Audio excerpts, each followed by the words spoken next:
This is 219 News Now, brought to you by Strachan Van Til, making lives easier for 94 years.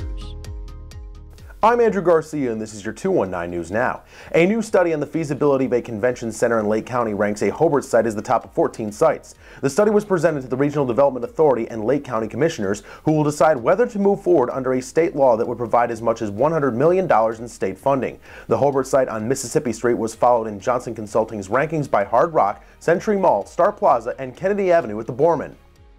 The three-state group of carpenters called the Indiana, Kentucky, Ohio Regional Council of Carpenters announced that they'll now go by Central Midwest Carpenters. The union's senior representative for Northwest Indiana, John Carr, explains. Well, it was real confusing to a lot of people, the Indiana, Kentucky, Ohio. So to make things a lot simpler, we just went with the Central Midwest Regional Council of Carpenters. Central Midwest Carpenters, a lot easier to say.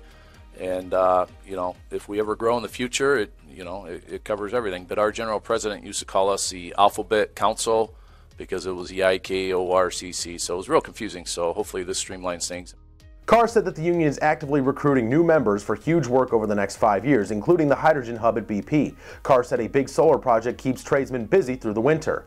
So solar is is taking off. And there's a farm down in called Dunn's Bridge that is being done by a company named Black & Veatch, which is a nationwide company. But, 5 trades are involved with that solar farm. And I believe there's close to 1,000 construction workers working down there through January through March, the winter months. Now we'll look at your St. Patrick's Day weekend weather with Zoe Mintz, presented by NIPSCO. Now, time for your 219 forecast, sponsored by NIPSCO. I'm meteorologist Zoe Mintz, and we're looking at a really nice and dry weekend of weather ahead of us. Today is going to be lovely, mostly calm, mostly sunny, highs in the mid to low 40s. Tomorrow will be even warmer, highs in the upper 50s, but breezes will begin to pick up in the afternoon, gusting upwards of 25 to 35 miles an hour, and those windy conditions will stick around into early Sunday, with much colder temperatures Sunday afternoon in the low 40s, but at least mostly sunny and dry conditions will stick around all weekend long.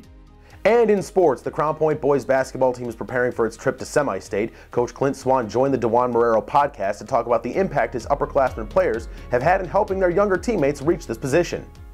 The biggest thing is I just think that they provide a great example, and they do a great job leading, but it's not negativity. It's very positive.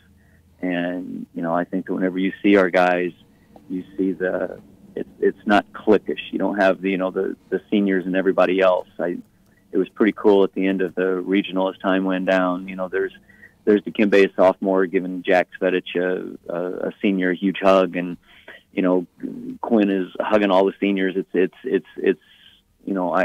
think it has a lot to do with what we've accomplished. You can listen to the Bulldogs take on Fishers on Saturday at 9 a.m. Central Time from Elkhart on AM 1230 and 104.7 FM. To read up on more local news and headlines, visit jed-tv.com and nwi.com. I'm Andrew Garcia, and this has been your 219 News Now.